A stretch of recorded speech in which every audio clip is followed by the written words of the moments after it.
If your energy feels amazing for a week or two, and then suddenly you can't access the same momentum, I want to let you know that nothing is wrong with you. You are not inconsistent in the negative sense of the word. You are a woman who is mid-cycle. And today, I'm going to show you a simple pacing model for cyclical timing and the lunar month. Flow and ebb, so you can plan around what your energy is actually doing instead of forcing one speed all month. It's the perfect way to step into the super Capricorn energy of early 2026 and start CEOing the flow of your year.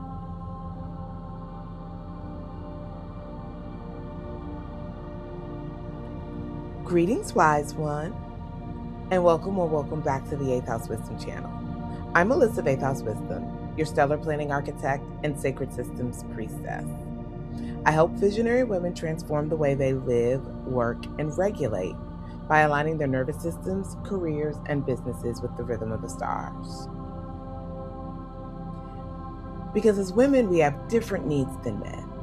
We don't just need to manage stress. We need to architect systems rooted in lunar timing, feminine energy, and our own stellar birthrights, or our birth charts, to access the power and blessings of the annual stellar year blueprints. Because timing is everything, and life and business do come with an instruction manual. It's written in the stars. This video is all about how to work with the two halves of the lunar cycle, which governs the flow of feminine energy, the flow and ebb halves. So stay tuned for the rest of the video to learn more about why your energy changes mid-cycle and to learn how to plan for it using a simple ebb and flow pacing map. And make sure to give this video a like so that it can be shared with more wise ones on YouTube. And if you haven't already, subscribe to the channel to design a life, career, and business aligned with your nervous system, natural timing, and lunar rhythm, so you can lead from clarity, not survival, while experiencing more ease and flow, living in your soft girl era.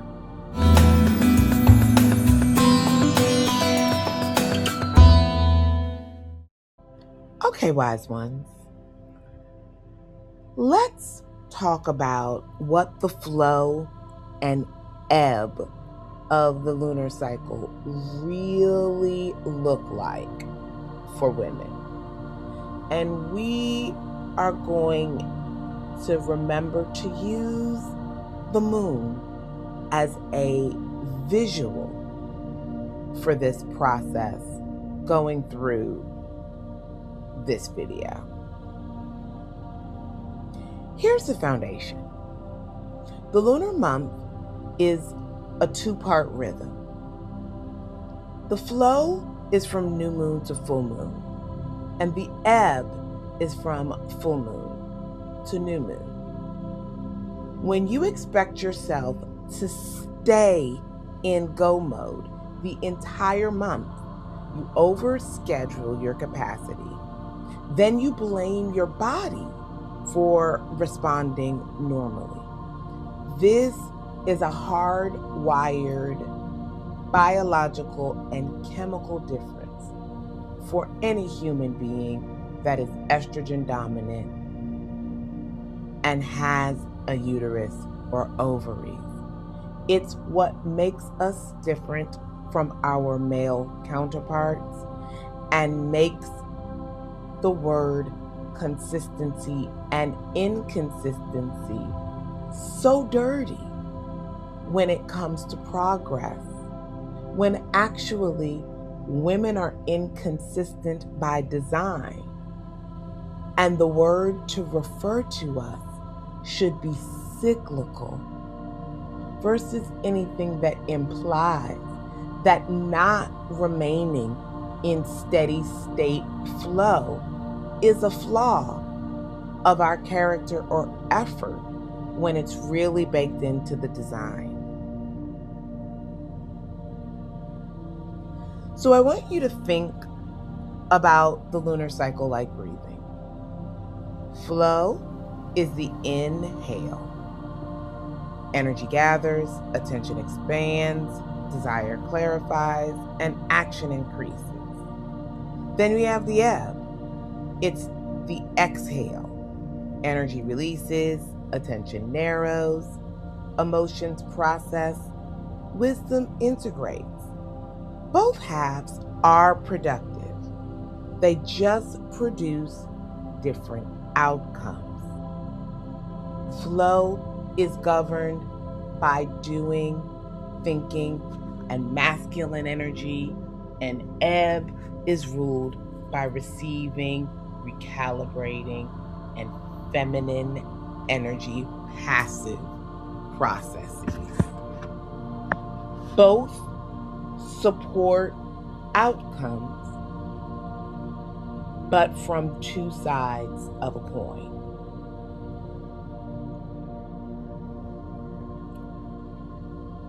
So let's get it in deeper to the flow.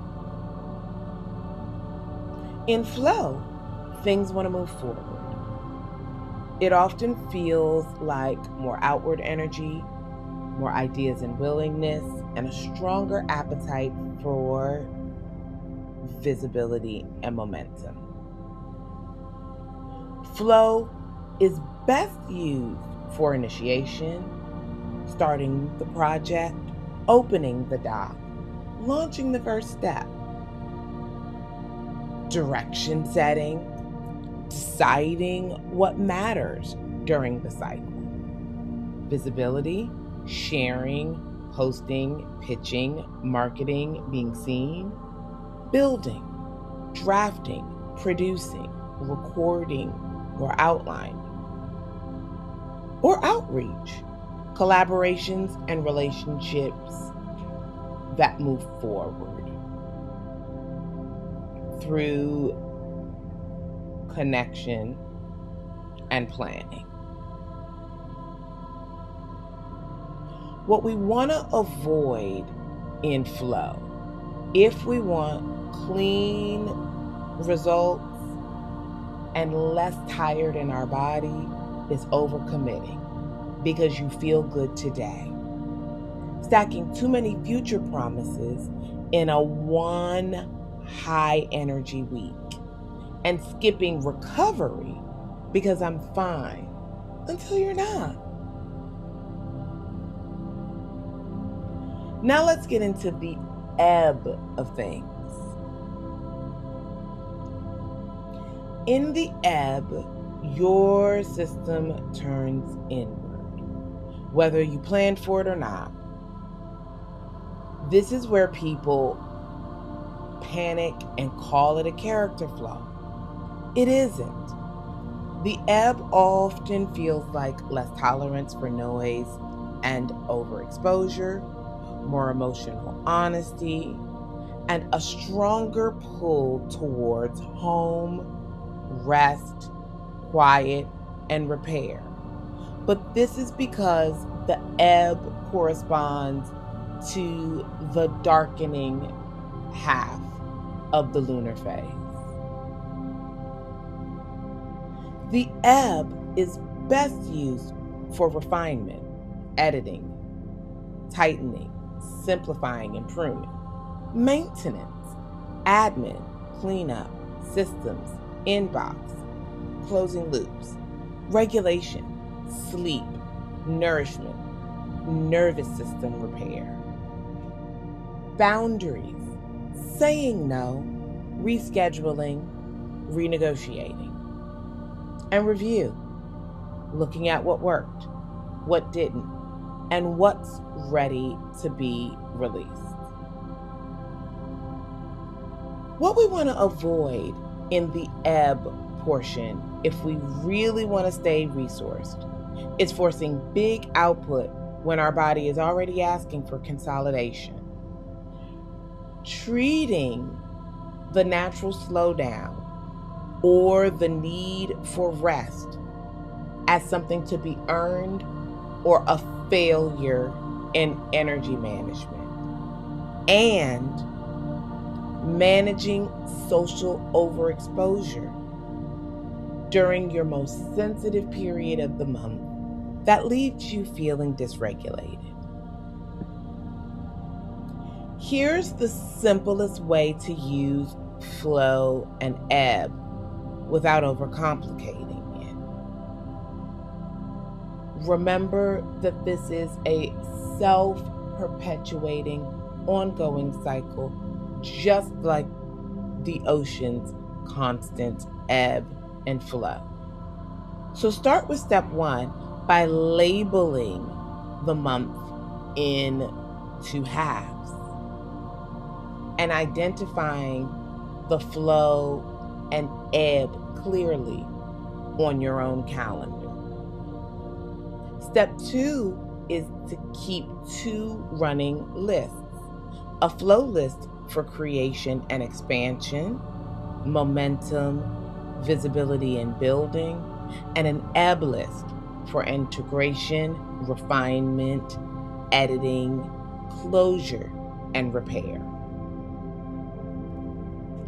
Step 3 is the anti-overwhelm tool, the if-then pacing of it all. If you're in flow, choose 1 or 2 momentum moves and 1 recovery anchor. If you're in ebb, choose 1 closure move, 1 nourishment move, and 1 boundary. This keeps the cycle practical and it respects what your body is already doing.